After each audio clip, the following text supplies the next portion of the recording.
It's pretty wild to think about, but what if one of the oldest, most ancient metals on Earth was actually the key to our digital future? It sounds kind of backward, right?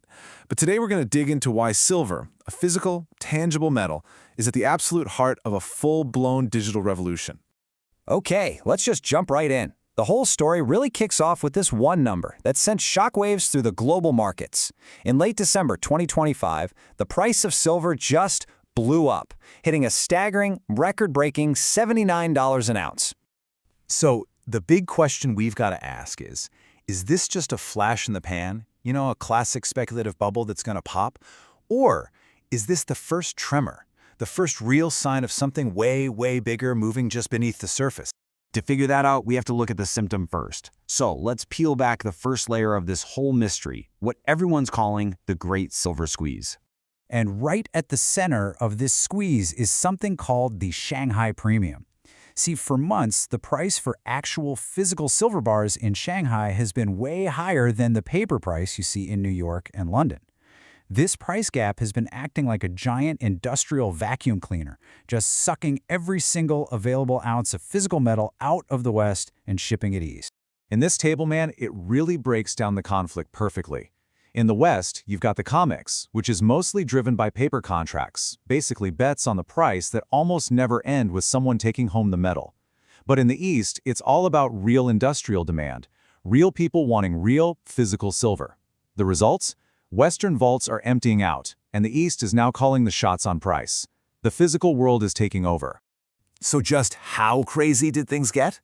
Well, get this. In what people are calling the Great Vault Drain of 2025, a massive 60% of all the registered silver in the COMEX vaults was claimed for physical delivery in just 4 days.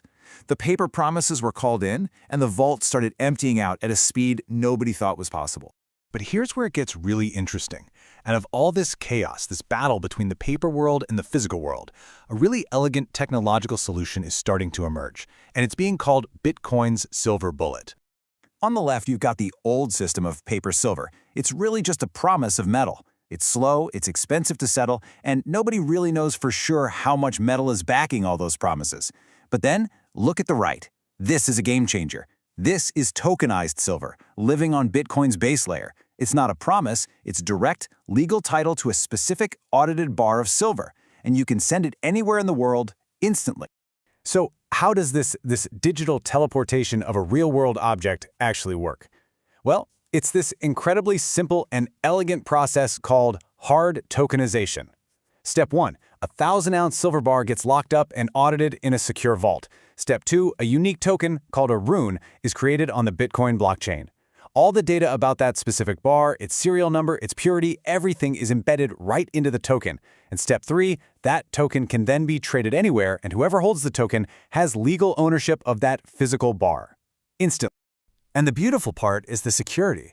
As this quote gets at, a rune on Bitcoin's main layer isn't some complicated, hackable smart contract. It's just data.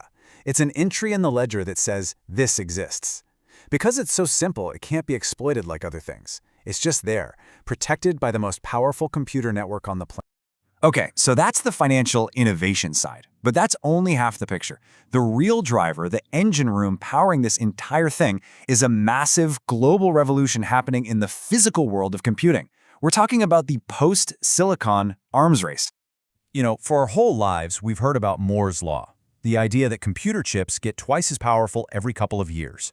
Well, as you can see here, by 2025, we've basically slammed right into a brick wall. The transistors are so small that weird quantum effects and massive heat problems have made it impossible to shrink them any further. And that has kicked off a frantic, global race to invent what comes after silicon. And in this race, you've basically got 3 major players, each with a completely different playbook. You have China, trying to leapfrog everyone by getting rid of silicon altogether. You've got Germany, trying to integrate new materials into the factories they already have. And then you have Japan and IBM, who are trying to completely reinvent how chips are even made in the first place. And this right here lays out the high-stakes geopolitical game perfectly. On one side, China is making this huge all-or-nothing bet on brand-new materials, aiming for complete independence. On the other, the Western alliance is taking a more careful, step-by-step approach. It's a classic showdown, a risky, revolutionary leap versus a safer, evolutionary upgrade. All right, Let's take a quick breath. We've got the physical silver squeeze, a new digital solution on Bitcoin, and this insane post-silicon arms race. Now we're going to see how all these different threads weave together to create a massive feedback loop of accelerating demand. So here's the bottom line. The one thing you really need to get. You cannot build the next digital revolution without having a physical one first.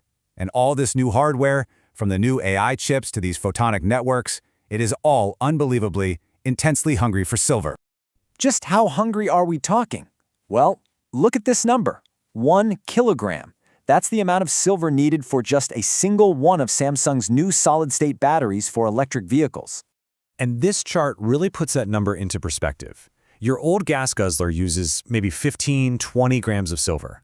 A current EV, a little more, maybe 50 grams. But these new solid-state batteries? Whoa. We're talking about a kilogram of silver, 1,000 grams per vehicle. Think about that.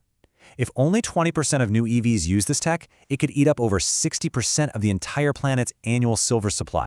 So why is all of this happening so fast, all at once? There's actually a name for this phenomenon. It's a concept from Ray Kurzweil called the law of accelerating returns. And the basic idea is that progress isn't a straight line. It's exponential. The new tools you build in one stage, like faster AI, are then used to make the next stage go even faster, creating this powerful feedback loop where progress just feeds on itself. And if you want stone-cold proof that this is real and happening right now, just look at the Bitcoin network. Its total computing power, the hash rate, has just exploded to over 1,100 exahashes per second. To put that in perspective, more computing power was added in the last year than existed in the network's entire history before 2023. It's a real-world example of this double exponential trend in action. So let's bring it all home. What happens when you get a historic physical metal shortage, a revolutionary digital ownership system, a geopolitical hardware arms race, and exponential demand all converging at the exact same moment? You get what we're calling the Silver Singularity. So what's the big takeaway here? That crazy $79 price we started with, it was never really just about silver. It's the first big, flashing warning light. It's a symptom of a world where the digital and the physical are smashing together, and the whole process is being put on hyperdrive by a new hardware arms race that demands real physical stuff. Which leaves us with one last, kind of mind-bending question to chew on. If any physical asset, a bar of silver, the deed to your house, a piece of art, can be given a digital soul on a public ledger that can't be hacked, what even is the difference between the physical and the digital anymore?